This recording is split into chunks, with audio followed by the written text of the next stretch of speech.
జై శ్రీరామ్ అండి. ఎలా ఉన్నారు? ఈ రోజు టాపిక్ ఏంటి అంటే రెంటెడ్ హౌసెస్ వల్ల డిపాజిట్లు కట్టలేక ఎంత ఇబ్బంది పడుతున్నాము అని మొన్న ఒక బెంగళూరుకు సంబంధించిన ఆవిడ ఒక ట్వీట్ పెట్టారు. అద్దె 40,000, డిపాజిట్ 5 lakhs అని చెప్పి. అంటే 5 lakhs డిపాజిట్ కట్టి ఒక 2 years వాళ్ళ ఇంట్లో ఉండి 5 yearsకి వడ్డీ ఎంత, 5 lakhs వాళ్ళ దగ్గర పెట్టిన తర్వాత ఆ ఇచ్చేటప్పుడు ఆ ఓనర్ ఎంత ఇబ్బంది గురి చేస్తున్నాడు. చాలా మంది ఈ వీడియో పెడితే అడుగుతారు, చాలా కాస్ట్లీగా కబోర్డ్లు చేయిస్తున్నాం, కాస్ట్లీ పెయింట్లు వేయిస్తున్నాం, ఇల్లు పాడు చేస్తారు, అవన్నీ చేసుకోవాలంటే మాకు మీరు ఖాళీ చేసినంత 1-2 లక్షల రూపాయలు అవుతున్నాయి, మరి ఇవన్నీ మీరు ఇచ్చే అద్దె 40,000 రూపాయలు అంటే అలాంటప్పుడు అసలు మనం ఇల్లే కట్టుకోకూడదండి. మీ అందరికీ ఇంకో ఆశ్చర్యకరమైన విషయం చెప్పమంటారా? నేను అద్దెకి మా అత్తగారు ఉన్నప్పటి నుంచి 25 years నుంచి రెంట్కి ఇస్తాం.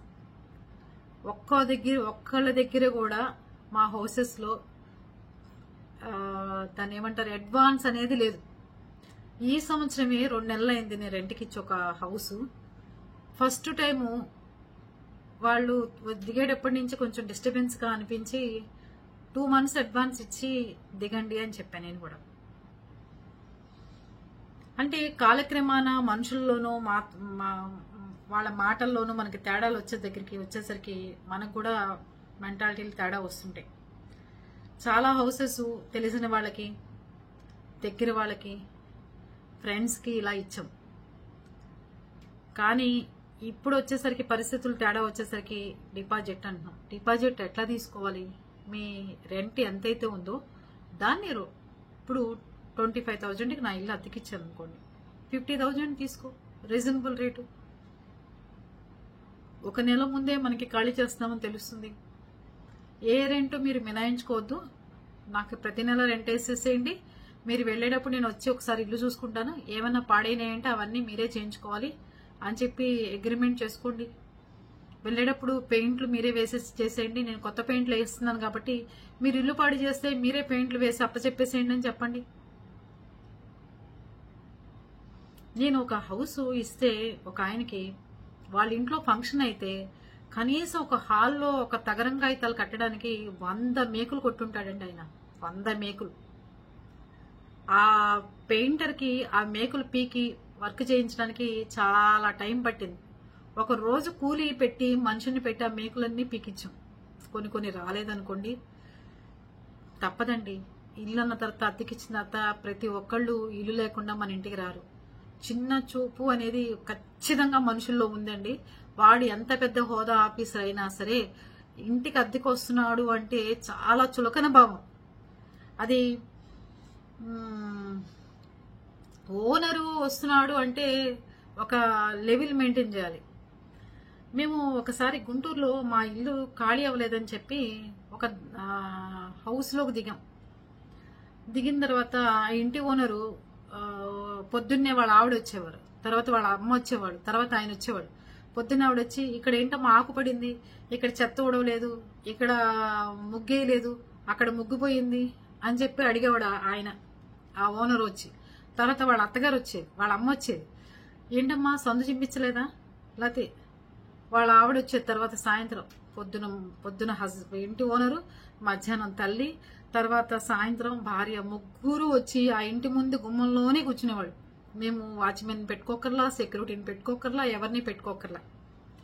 నేనేమో మా ఇంట్లో ఉన్నవాళ్ళు స్కూల్లో పిల్లలు, చిన్న పిల్లలు గబుక్కుని ట్రాన్స్ఫర్ అయింది ఖాళీ చేయమంటే పాపం ఇబ్బంది పడతారు, మీరు మంచి ఇల్లు దొరికేదాకా ఉండండి, మేమే వచ్చి అద్దెకుంటాము అని చెప్పి బృందావన్ గార్డెన్స్ 5వ లైన్లో, ఇంటి పేరు కూడా చెప్పేస్తాను, దాంట్లో ఇబ్బంది ఉంది, ఫేస్ చేసాం కదా, ధనలక్ష్మి నిలయం అని ఆ ఇంట్లో అద్దెకున్నాం. ఆయన పేరు, ఇంటి ఓనర్ పేరు లింగారావు గారు. సరే అద్దెకున్నాము, బాగానే జరిగింది. కానీ ఇంటి ఓనరు అనే పెత్తనం మాత్రం ఎక్కువ సతాయించడం, ఎక్కువ డిమాండ్ చేయటం, ఎక్కువ కంట్రోల్లో అద్దెకుండ వాళ్ళని పెట్టాలని చెప్పి అనుకోవడం, ఇవన్నీ చేసేవాడు ఆయన. కాలక్రమాన మన పద్ధతులు, మన విధానాలు తెలిసి మారిన తర్వాత మన ఇంటికి ఖాళీ అయింది, మన సొంత ఇంట్లోకి వెళ్ళిపోతుంటే ఆయన మనకి 2 నెలల అడ్వాన్స్ వెనక్కి ఇవ్వాలన్నమాట. నేను ఫోన్ చేశాను, సార్ 2 నెలలు అడ్వాన్స్ మీ దగ్గర ఉండిపోయింది, ఖాళీ చేసేసి వచ్చామండి, ఇల్లు అన్నీ చూసుకున్నారు కదా, హౌస్ అయిపోయిందండి ఇస్తారంటే, కాలింగ్ బెల్లో బ్యాటరీ మీరు వాడారు కదా చాలా రోజులైంది, ఆ బ్యాటరీ డబ్బులు 7 రూపాయలు తగ్గించుకుని ఇస్తానమ్మా, అది కూడా మీరు 15 నిమిషాల్లో వస్తే కనుక 2 నెలలు అడ్వాన్స్ ఇస్తాను, లేకపోతే అడ్వాన్స్ ఇవ్వనమ్మా అని చెప్పన్నాడు.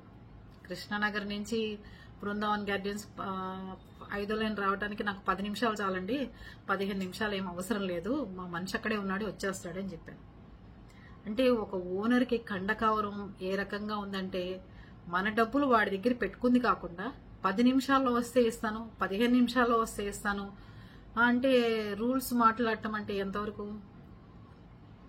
ఇట్లాంటి వాళ్ళ ఇళ్లలో కూర్చునే ఇల్లు ఖాళీ చేస్తామని ఎవడు అండు, మంచిగా మర్యాదగా పద్ధతి ప్రకారం మంచిగా ఉండండి అయ్యా అని చెప్పే వాళ్ళ ఇళ్లలోనేమో దిగి ఖాళీ చేయనని చెప్తుంటారు, ఇలాంటి వాడి ఇళ్లలోనేమో అందరూ మనలాంటి సాత్వికులు దిగుతూ ఉంటారు. తర్వాత ఏదో 7 రూపాయలు బ్యాటరీకి కట్ చేసుకుని అద్దిచ్చేసాడు, సరిపోయింది. ఇప్పుడు కొత్త రూల్స్ ఏంటంటే, మాకు ఒక చిన్న పప్పిని తెచ్చుకున్నాం, కుక్కలు ఉన్న వాళ్ళకి ఇల్లు అద్దెకివ్వము, పిల్లలు ఉన్న వాళ్ళకి కూడా ఇల్లు అద్దెకివ్వము అని చెప్తున్నారు. సరే కొత్తగా ట్రాన్స్ఫర్ అయింది కదా, మనకి పప్పి ఉందని వాళ్ళకి చెప్పలేదు, వాళ్ళు బయట మనం రెంట్కి తీసుకుని అడ్వాన్స్ ఇచ్చినప్పుడు వాళ్ళు కూడా కుక్క ఉంటే ఇవ్వమని చెప్పి వాళ్ళు చెప్పలేదు. సరే అప్పుడు పక్క వాళ్ళు అబ్జెక్షన్ చెప్తారండి, కుక్క ఉంది మీకు అని చెప్పి ఒకరోజు ఓనర్ ఫోన్ చేశాడు. చెప్పా దేనికి అంటే, అరుస్తుందండి డిస్టర్బెన్స్ అంటే, పక్క వాళ్ళ ఇంట్లో సౌండ్ టీవీ నాకు డిస్టర్బెన్స్, పక్క వాళ్ళు మాట్లాడితే డిస్టర్బెన్స్, పక్క నాకు కనబడితే డిస్టర్బెన్స్, వాళ్ళ ఆవిడ బయట ముగ్గేస్తుంటే నాకు డిస్టర్బెన్స్ అనేది స్టార్ట్ అయితే ప్రతిదీ డిస్టర్బెన్స్ గానే ఉంటుందండి, మీ ఇష్టం మరి అన్న. వద్దు మేడం నేను డిస్టర్బెన్స్ చెప్పిన తర్వాత మీ కుక్కను శుభ్రంగా ఇంట్లో పెట్టుకోండి, ఇబ్బంది ఏం లేదని చెప్పాడు ఆయన. అంటే చిన్న పప్పి, సిజ్జు పప్పి, అది మనమేంటో తెలుసు, మన పద్ధతులు తెలుసు, మనవన్నీ తెలుసు, అన్ని తెలిసిన తర్వాత కూడా పక్కవాడు అబ్జెక్షన్ చెప్తున్నాడు అనగానే నాకు పక్క ఆయన చూస్తే నాకు ఇరిటేషన్ వస్తుంది, ఆవిడ ముగ్గేస్తే నాకు చిరాకు వస్తుంది, వాళ్ళ పిల్లలు అరిస్తే నాకు డిస్టర్బెన్స్ వస్తుంది. మరి ఇవన్నీ మీరు కంట్రోల్ చేస్తే నా పప్పిని 10 నిమిషాల్లో నేను ఇక్కడి నుంచి షిఫ్ట్ చేసి పంపించేస్తాను అని చెప్పాను. మరి చేయగలుగుతాడా? నాకు 20 ప్లాట్ల వాళ్ళు కనపడకూడదు, 20 ప్లాట్ల వాళ్ళు సైలెంట్గా ఉండాలి అని చెప్తే ఎంతవరకు? ఓకే మేడం నాకు అభ్యంతరం లేదు ఉండండి అని చెప్పాడు. ఇప్పుడు రెంట్కి వెళ్తుంటే పిల్లలు ఉండొద్దు అంటున్నారు, కుక్కలు ఉండొద్దు అంటున్నారు, పెద్దవాళ్ళు ఉండొద్దు అని చెప్తున్నారు. మరి వీళ్ళందరినీ తీసుకుని మనం ఎక్కడికి వెళ్తాం? ట్రాన్స్ఫర్లు ఉద్యోగాలు ఉంటాయి, వేరే చోటకి వెళ్ళి ఇళ్లలో ఉండాల్సి వస్తుంది. మరి ఇలాంటి పరిస్థితులు వస్తే మనం ఏం చేయాలంటారు? కామెంట్ రూపంలో చెప్పండి. ట్రాన్స్ఫర్లు అవుతుంటాయి ప్రతి 3 ఏళ్లకి, అవుతున్నప్పుడు ఇన్ని ఫేస్ చేయాల్సి వస్తుంది. మన ఇంట్లో అద్దెకున్న వాళ్ళకి మనశ్శాంతిగా ఉండేటట్టు మాత్రం నేనైతే ఏర్పాట్లు చేస్తాను, వాళ్ళు మాత్రం ప్రశాంతంగా వాళ్ళ ఇంట్లో ఎలా ఉన్నారో అలాగే ఉండాలి. కానీ ఒక ఆయన వచ్చారు ఒకరోజు, మీరు ఎవరి కోసం ఇల్లు ఖాళీ చేయమంటున్నారు, నేను ఖాళీ చేయను మీ ఇంట్లోంచి, ఏం చేసుకుంటారో చేసుకోండి అన్నాడు.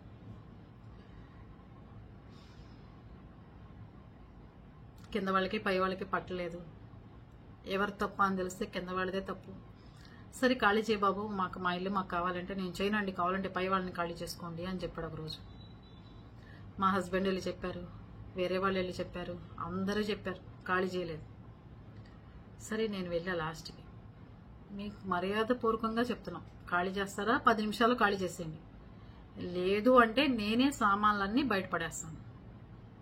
ఎందుకు అంటే మీకు 3 నెలల టైం ఇచ్చాం ఖాళీ చేయలేదు, 4 నెలల టైం ఇచ్చాం ఖాళీ చేయలేదు, డిస్టర్బెన్స్గా ఉండి పక్క వాళ్ళతో తగాదాలు, పక్క వాళ్ళతో ఇబ్బందులు, మగవాళ్ళు లేని టైంలో ఆడవాళ్ళతో పోట్లాట్లు ఇవన్నీ చేస్తే ఇంట్లో ఉండటానికి వీల్లేదు.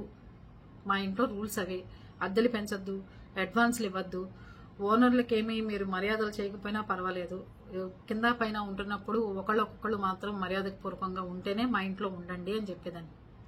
అయిపోయింది. 5 లక్షల రూపాయలు డిపాజిట్ చేయాలి అంటే ఎక్కడి నుంచి తీసుకొచ్చి 5 లక్షల రూపాయలు ఇస్తారండి ఎవరైనా? ఎన్ని లోన్లు, ఎంత తతంగం. 2 నెలలు కాకపోతే 3 నెలలు తీసుకోండి పోనీ, అంతే. 1 లక్ష రూపాయలు డిపాజిట్ చేయించుకుంటున్నారు, దాని తర్వాత 100 వంకలు.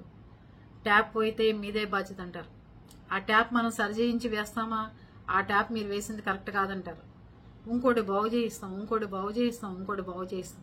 నేను ఓనర్ని, కష్టాలు నాకు తెలుసు, వాళ్ళు వెళ్ళిపోయిన తర్వాత ఆ పెయింట్ ఖర్చులు ఎంత అవుతాయి, డోర్లకి ఎంత అవుతుంది, వాళ్ళు రిపేర్ చేయించుకుంటాకి ఎంత అవుతుంది, ప్రతిదీ మాకు కూడా తెలుసు. వచ్చిన వాళ్ళు ఎవ్వరు కావాలని పాడు చేయరు, పాడు చేసే వాళ్ళు ఉంటారు.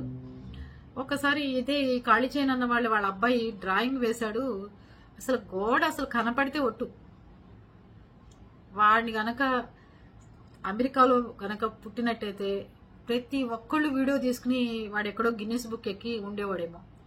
దాంట్లో లేని బొమ్మ లేదు, అన్ని రకాల బొమ్మలు వేశాడు. ఆ గోడ మొత్తం 6 అడుగుల గోడకే వేశాడు. వాడు ఎలా ఎక్కి ఏమెక్కేసాడో మరి నాకైతే తెలియదు. కానీ వాళ్ళ అమ్మ ఇంత డ్రాయింగ్ వేస్తుంటే వద్దురా నాన్న అని కూడా చెప్పారు కదా. అలాంటి మనుషులు ఉన్నారు. అదైపోయింది. ఇంకోటి, పెద్దవాళ్ళు ఉంటే ఇల్లు ఇవ్వము అంటున్నారు. మరి అమ్మా నాన్న ఉంటే ఎక్కడికి తీసుకెళ్లాలండి? ఏం చేయాలి? కొడుకు కోడలతో, కూతురు అల్లుడితో ఉండాలని అందరూ అనుకుంటారు కదా. మరి వీళ్ళని ఏం చేయాలి? పిల్లలు వద్దంటే ఏం చేయాలి? పప్పీస్ వద్దంటే పోనీ అది డిస్టర్బెన్స్, అది ఎక్కడన్నా టాయిలెట్కి వెళ్తే జనానికి ఇబ్బంది అంటారా? అది అందరూ పాటించదగ్గ విషయమే. దానికి ఎవరో ఒప్పుకోరిందాక చెప్పించాలి, జోక్గా చెప్పాను. వద్దంటారా, అది వేరే విషయం. కానీ ఇవన్నీ పెద్దవాళ్ళని వద్దు, పిల్లలని వద్దు, ఏం వద్దంటే మరి డబ్బున్నవాడు కూడా వద్దు. మామూలు వాడికి నీ ఇల్లు ఇవ్వలేవు, 50,000 రెంట్ అంటావు. 50,000 రెంట్ అంటే ఆయనకు తగ్గ హంగామాలు గింగామాలు అన్నీ ఉంటాయి. చాలా నీచాతి నీచంగా అద్దెకుండే వాళ్ళని చూడటం చేయటం చేస్తున్నారు. సరే, అయిపోయింది. ఇంకోటి, మీరు అద్దెకి ఇచ్చేటప్పుడే రాయించుకోండి. మీరు వెళ్ళేటప్పుడు మా ఇల్లు మొత్తం ఎలా ఇస్తున్నానో ఇదిగో వీడియో ఇచ్చేసేయండి. మీ వాట్సాప్లో వాళ్ళ వాట్సాప్లో పెట్టుకోండి. వెళ్ళేటప్పుడు నా పెయింట్లు నాకు వేసేసి ఇచ్చేయండి, మీది రూపాయి నేను కట్ చేయించుకోను. మీ వాళ్ళు ఏమైనా గోడలు పాడు చేసినా, పెయింట్లు వేసినా, ఏం చేసినా, పాడు చేసినా నాకు పెయింట్ వేసి ఇచ్చేసేయండి అని అలా రాయించుకోండి. 5 lakhs డిపాజిట్లు, 6 lakhs డిపాజిట్లు, లేకపోతే ఇంట్లోకి వచ్చేసి ఇంట్లోకి దూరేసి బాత్రూముల దగ్గర నుంచి చెక్ చేయటాలు, లేదంటే బెడ్రూముల్లోకి వచ్చి అసలు వీళ్ళు ఎట్లా మంచాలు వేసుకున్నారు, ఏమేమి వస్తువులు వేసుకున్నారు, ఇది తీసేయండి ఇది ఎందుకు వేసుకున్నారు, అది తీసేయండి ఇది ఎందుకు వేసుకున్నారు. ఓనర్స్ పెత్తనాలు చాలా చాలా ఎక్కువైపోతున్నాయి. ఓనర్స్ కూడా గుర్తుపెట్టుకోవాల్సింది ఏంటంటే, ఎప్పుడో ఒకసారి మీరు అద్దెకుంటేనే ఈరోజు ఆ డబ్బులన్నీ పెట్టి కొనుక్కోగలిగారు. సాటి మనుషులుగా గౌరవించండి. ప్రతి ఒక్కడికి ఇల్లు ఉండదు. ఏ రోజు నేను అడ్వాన్స్ తీసుకోకుండా ఇల్లు ఇచ్చానో, బయట రేటుకి సంబంధం లేకుండా మా ఇంట్లో అద్దెలుకుంటారు. అద్దెలో ఉన్న వాళ్ళందరూ లేని వాళ్ళు కాదు, అందరు డబ్బున్న వాళ్ళు, పొలాలు ఉన్నవాళ్ళు, కోటేశ్వర్లు, పెద్ద కులస్తులే. మీరు మళ్ళీ ఏదో మధ్యతరగతి వాళ్ళకి ఇచ్చారు అందుకే వాళ్ళ దగ్గర అద్దె తీసుకోలేదు, మీరు మధ్యతరగతి వాళ్ళు అందుకే మీరు అడ్వాన్స్ తీసుకోలేదు అనుకుంటారేం కాదు. మానవత్వం, ఒకళ్ళు బయట ఏ రేటు ఉంది, ఆ ఇంటికి ఏ రేటు వస్తుంది, అంతవరకే. అంతేగాని డిమాండ్ని బట్టి, పరిస్థితులను బట్టి ఎవడో వచ్చాడు ఇంకోటి పోటీకి వచ్చాడని చెప్పి ఇలాంటివి మా ఇంట్లో అసలు ఉండవు. అలా ఉన్న వాళ్ళే మా ఇంట్లో కూడా ఉంటారు. వాళ్ళ ఇంట్లో మనుషుల్లాగానే ఉండిపోతారు ఇంకెప్పటికీ. అలా కాకుండా ఇప్పుడు నేనున్నాను, ఒక ఇంటికి వచ్చానంటే దిగాను, ఓనర్ ఎక్కడో మనం ఎక్కడో మనకు సంబంధం ఉండదు. నెలసరికి అందరికి పాలవాడికి, కరెంటు వాడికి ఎలా బిల్లు పే చేస్తామో అలాగే పే చేస్తాం. మనం ఫోన్ చేసి ఓనర్ గారు బాగున్నారండి, మీరు అట్లా ఉన్నారా ఇట్లా ఉన్నారా అని ఆ రిలేషన్షిప్ మనలో ఉండదు. మన కష్ట సుఖాలు వాళ్ళవి, వాళ్ళ కష్ట సుఖాలు మనవి అని ఎప్పుడైతే అనుకుంటామో మంచి బాండింగ్ ఉంటుందండి. దయచేసి మనిషికి డబ్బు కంటే బలగం ఇంపార్టెంట్. ఆ బలగం మీ వెనకాల ఉండేటట్టు చూసుకోండి. అంతేగాని డబ్బు ఉందని చెప్పి మిడిసిపడిపాకండి. మొన్న ఏదో ఊర్లో భూకంపం వచ్చిందండి, ఏదో దేశంలో.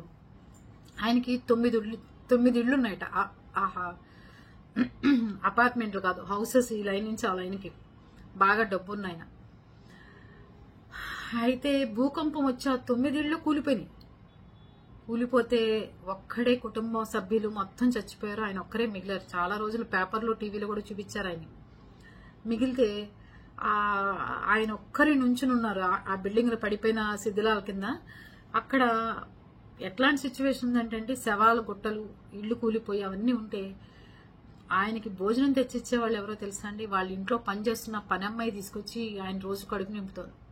చూసారా? బళ్ళు ఓడలు బళ్ళు అవుతాయి అంటారు. నాకు 9 బిల్డింగ్లు ఉన్నాయి, 11 బిల్డింగ్లు ఉన్నాయి, నాకేంటి నెల వచ్చేసరికి 10 లక్షలు 9 లక్షలు రెంట్ వస్తుంది, అంత డిపాజిట్లు ఉన్నాయనుకుంటే ఈ రోజు చూసారు ఆయన భోజనం చేయటానికి, కూర్చోవటానికి, నుంచోటానికి కూడా ఒక ఇల్లు లేకుండా పోయింది. పని అమ్మాయి తీసుకొచ్చి మా ఓనర్ రోడ్డున పడ్డాడని చెప్పి ఇంత కూలి పనికి వెళ్ళి తిండి పెడుతుంది ఆయనకి. అందుకని చాలా జాగ్రత్తగా ఇల్లు అద్దెకిచ్చేటప్పుడు పరిస్థితులు అర్థం చేసుకుని వాళ్ళని చక్కగా అగ్రిమెంట్ చేసుకోండి, మంచిగా ఉండండి. మంచి మనస్తత్వంతో ఉంటే అవతల వాళ్ళు కూడా మంచిగా ఉంటారు.